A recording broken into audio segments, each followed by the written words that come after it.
राहुल और उसकी सच्चाई। सुबह के करीब 6 बजे का वक्त था। शहर का एक पुराना रेलवे स्टेशन, जहां रोज हजारों लोग आते जाते हैं, पर कुछ लोग वहीं के होकर रह जाते हैं। वहीं स्टेशन की एक टूटी बेंच पर बैठा था राहुल। उम्र करीब 16 साल, आंखों में थकान और होठों पर एक हल्की मुस्कान। राहुल का कोई घर नहीं था। माँ बाप एक सड़क हादसे में दुनिया छोड़ गए थे जब वो सिर्फ 8 साल का था। कुछ रिश्तेदार थे, पर सिर्फ नाम के। कुछ महीनों तक दर दर भटकने के बाद राहुल ने रेलवे स्टेशन को ही अपना ठिकाना बना लिया।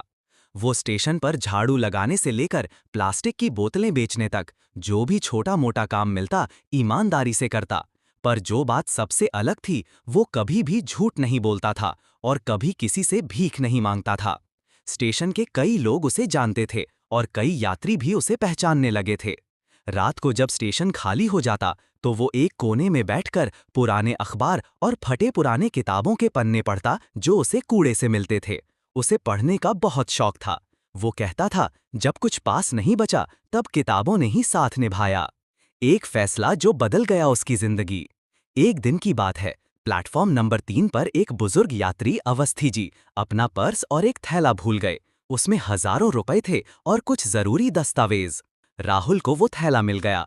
बहुत से लोग उस वक्त सोचते, चुपचाप रख लो, किसे पता चलेगा। लेकिन राहुल सीधे स्टेशन मास्टर के पास गया और वो सामान जमा कर दिया।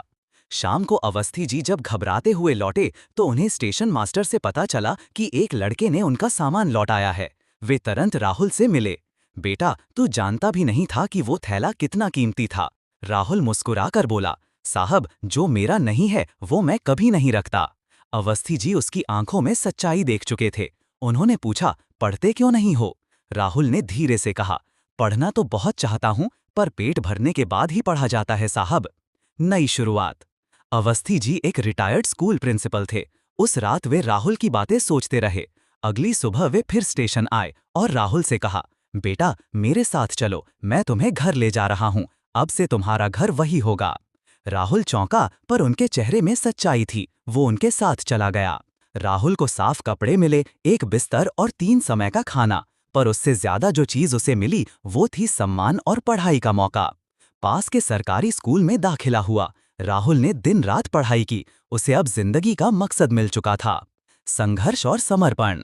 राहुल को शुरुआत में बहुत दिक्कतें आईं। क्लास के बच्चे उसका मजाक उड़ाते, देखो वो स्टेशन वाला लड़का अब क्लास में बैठा है। पर राहुल चुप रहता, मेहनत करता। अवस्थी जी रोज उसे पढ़ने में मदद करते, कहते, बेटा, जो तुझे नीचा दिखाते हैं उन्हें अपना स्तर दिखाकर जवाब देना, शब्दों से नहीं। राहुल 10वीं की परीक्षा में स्कूल टॉपर बना। वही बच्चे अब उसे देखकर तालियां बजाते थे। पर ये सब आसान नहीं था। कई बार राहुल को खुद पर शक होने लगा था। लेकिन हर बार अवस्थी जी कहते, बेटा, तू गलत रास्ते पे गया होता तो आज तेरा नाम किसी थाने में होता, स्कूल में नहीं। एक संकल्प। 12वीं में राहुल ने फिर टॉप किया और एक अच्छे कॉलेज में दाखिला लिया। उसने शिक्षा में ग्रेजुएशन और फिर टीचर्स ट्रेनिंग की। पर उसका सपना सिर्फ नौकरी करना नहीं था। उसने देखा था कि स्टेशन और आसपास कितने गरीब बच्चे सिर्फ इसलिए अनपढ़ रह जाते हैं क्योंकि कोई उन्हें मौका नहीं देता। एक दिन उसने अवस्थी जी से कहा, बाबा, मैं एक स्कूल खोलना चाहता हूँ, उन बच्चों के लिए जो कभी स्कूल के दरवाजे नहीं देख पाए।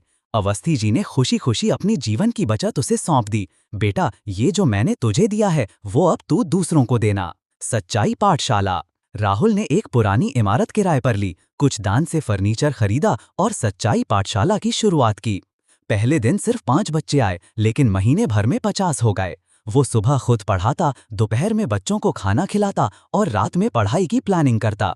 उसने पास की झुग्गियों में जाकर माता पिता से कहा, अपने बच्चों को यहाँ भेजिए, फीस नहीं लगेगी, सिर्फ एक शर्त है, बच्चे रोज आएं। धीरे धीरे ये स्कूल एक आंदोलन बन गया। सम्मान और पहचान।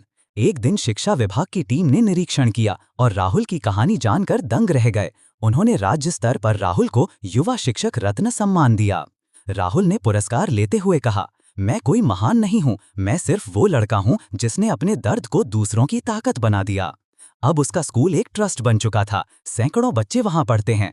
कई सरकारी शिक्षक वहां वॉलंटियर बनकर पढ़ाते हैं। माँ का सपना बेटे के शब्दों में। एक बार एक पत्रकार ने राहुल से पूछा, तुम्हारी माँ अगर जिंदा होती तो क्या कहती? राहुल की आंखों से आंसू बह निकले। उसने कहा, वो कहती, बेटा, तू भूखा रहा लेकिन कभी किसी का हक नहीं छीना, यही मेरी जीत है। मॉरल, शिक्षा। सच्चाई और मेहनत का रास्ता लंबा जरूर होता है, पर मंजिल उसकी सबसे ऊंची होती है। जो जिंदगी से हार नहीं मानते, वही दूसरों की जिंदगी बदल सकते हैं। बल्ब, अगर ये कहानी दिल को छू गई हो तो YouTube चैनल बचपन की सीख को जरूर सब्सक्राइब करें। ऐसी ही और सच्ची और प्रेरणादायक कहानियों के लिए जुड़े रहिए। कमेंट में बताइए अगली कहानी किस पर होनी चाहिए।